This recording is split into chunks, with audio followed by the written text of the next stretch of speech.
Hi, this is Jason. I'm Melody. And welcome to the Village Soul Clinic weekly podcast. This week, we're going to dive more into specifics of the offers that we have here and the type of people that really benefit from their experience at the Village Soul Clinic. And so my first question for Melody is, of the people that you've been working with over the last, I guess over a year now, we've been doing this since last August-ish. We've been doing this since last August, so I guess we're coming up to a year. In the last year, what have you noticed are some of the types of people that really benefit and feel relieved from having found a place where they can connect with the movings of their soul and how that affects not just their experience and perspective of life, but physical symptoms they may be having, or their relationships, or their work and purpose, or even their bank account? The people that I find who are drawn to the kind of work we do here are people who want to follow a deeper knowing in their lives, who want something greater than themselves that they're living in resonance with. And so for me, I call that the current of nature, the current of life. And it's like, I guess what I'm getting at is how what we're offering and the work that we do and the field that we live in and we create into every day is not about achieving or like, what more can I get? Or what more can I do? It's not really even, it's kind of answering the question of who am I or who can I be, but in a different way. In a way that's not, okay, now we achieve this next thing or,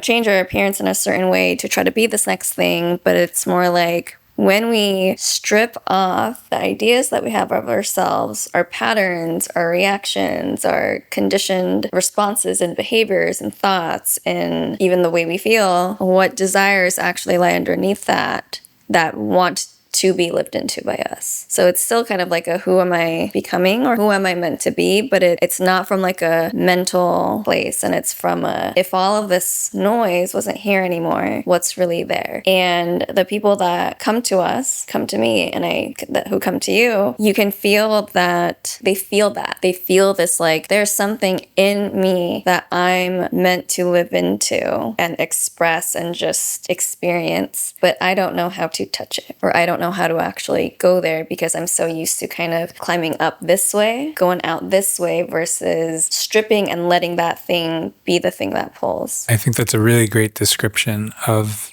also the people that I've seen come through our doors. And I've noticed I think everyone hits a point or maybe multiple points in life. People talk about like quarter life crisis or half life crisis, or maybe you're retiring and there's just a complete shift in lifestyle. Or it could be you're going through a difficult relationship moment with a breakup or potential breakup or divorce. Could be switching jobs, just anything that kind of shakes up our status quo. And in those moments, we get these spaces and gaps in kind of like the scripts of life, how things should be or how we think they should be, where the possibilities of how we want them to be or how they could be or how kind of like our soul is meaning for them to be can start creeping through like the over-structured sort of like typical life storylines that we force ourselves into. And a lot of the times the messes in our life or the problems or the things that aren't working are really a communication from life that there's another way that we can live. There's another way we can approach. And so at the Village Soul Clinic, we're looking deeper than the symptoms to then the energetic and soul alignment that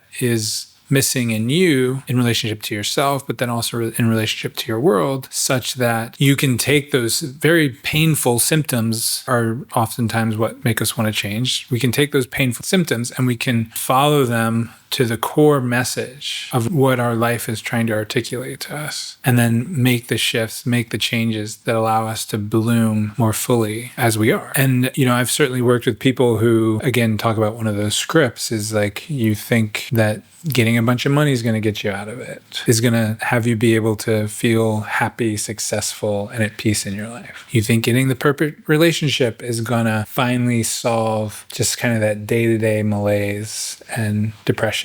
And we have those people come through our doors who have, beaten the money game, who have amazing relationships by sort of conventional conversational standards. And yet still there's something missing. And so what we're doing is digging a little deeper into why is that the case that there's something missing? How can there be something missing? And inevitably there is just a greater connection to our own soul and our own nature and the movement of our own life that when we start to listen to and honor that, it takes shape in a way that's a lot more fulfilling and meaningful. It always comes down to the God-sized hole, at least in my experience. And all the people I've ever worked with all hit that spot. Like the more we uncover, the more we strip down things, no matter what angle you're coming from, money, relationship, health. Food things. I find that fascinating how just little... Food things was a huge one for me with the God-sized hole. Like eating to fill the God-sized hole. And I was actually talking to someone recently about this. And it's a really terrifying spot, which is why, we built so much coping mechanism around it, trying to fill that hole. Because when we really start to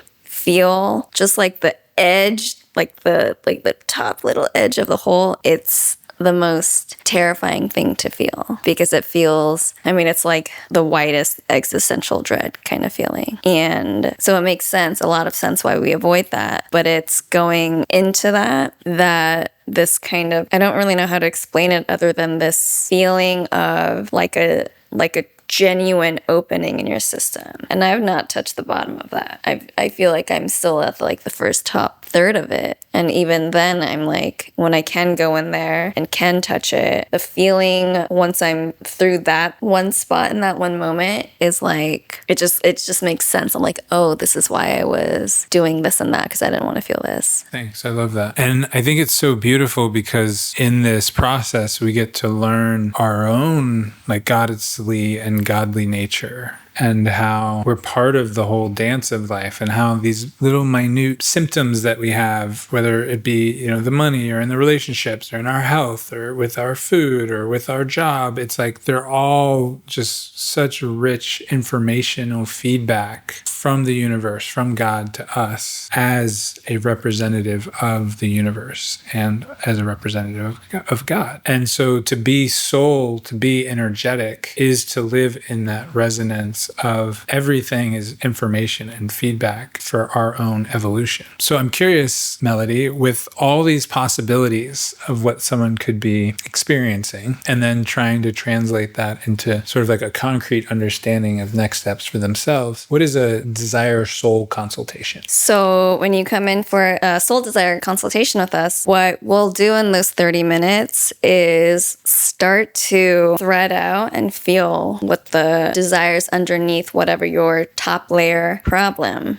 is. Because underneath every problem, complaint, whatever that holds a lot of charge, there's a desire that we're usually either we're just afraid to admit to ourselves, or maybe it doesn't look like what we thought it would. But there's a desire that wants to be addressed and wants to be met in some way or followed. And so we'll spend this 30 minutes feeling into what that is for you and starting the practice of really getting into our bodies, because that's how we feel. Is there anything you want to add to that? I love that. I think from the Soul Desire Consultation, there is also this possibility that people can start feeling out their soul blueprint, or we can start giving them their soul blueprint. And a soul blueprint is where you can start to understand what is so unique about you, both in the things that you think are really frustrating and irritating and your shortcomings, to the things that really make you uniquely brilliant and where your success is going to be and where you're really going to thrive. And oftentimes when we're not aware of our own soul blueprint, we are constantly measuring ourselves up to other people, or other judgments that maybe mom or dad or a sibling or somebody, a teacher, had about parts of you. And you just spend a lot more time than you need to comparing yourself to other people's ideas of what's good and bad and right and wrong, when you could actually just know your own blueprint for who you actually are and what you're here to be and do and struggle with and not struggle with. And just knowing that if that's the case, then it's not a question of good or bad. It's just a question of your journey and how knowledgeable you are about your journey and its progression. So last question, Melody, what is something that people could benefit from? So when you do the first do these Soul Desire consultations and someone gets on that Zoom or they come in person to our clinic in Jersey City, what's something that you notice that is just like jumps right out at you as something that people aren't doing as much as they could be? Feeling. It's easy to forget that we are souls, and we can get so lost in our own stories and in our own patterns that most of us actually do identify with those stories and those patterns, because this is just the default world that we live in, and most people around us are going to be operating from that viewpoint of like, this is like, my reaction is just my authentic self. That one really grinds my gears, by the way. And just kind of in this like never really genuinely like feeling in all the way of who they are, but kind of just like responding and reacting to what's happening in the world. And so in this practice of anchoring ourselves into who we are, we do have to get into a pretty regular practice of clearing ourselves. Clearing meaning being able to like kind of feel what's on the surface for us. So like, for example, one thing you could do is a brain dump. And this is for people who are very mental, tend to be in your heads a lot. If you have a lot of thoughts, or if you're like in a period of life where, you know, you're hitting these patterns, really taking you into your head, and you just can't sit in yourself, just write it all out. I wouldn't like dump on a friend or, you know, throw it at someone else, but just write out all the things that are just right here so that you kind of vomit onto paper, and then you're done with that. So that's one way of like clearing the mental field. Another practice is breath work, depending on what type of breath work you do, but that can just either help activate your system if you are in a freeze response. And my pattern has been to be in a freeze response. So I use like a quicker breath to activate my system and heat up my system. Whereas if you're someone whose system naturally goes or tends to get more active in that way, then like deeper, slower breaths to start feeling more of like the bottom of your body. And then obviously I always recommend stroking, because I still think it's just the most direct way to get into your body, even if you don't do any of the other practices. So it's really anything to get you in your body, and then to help move things that are kind of just right here, that are stuck, that are starting to ruminate. So getting into a practice of noticing what you feel, and then whatever it is, actually letting yourself feel it as much as you can without going out of range, so that it can pass, so that it can actually metabolize and move through, and then we can decongest our field.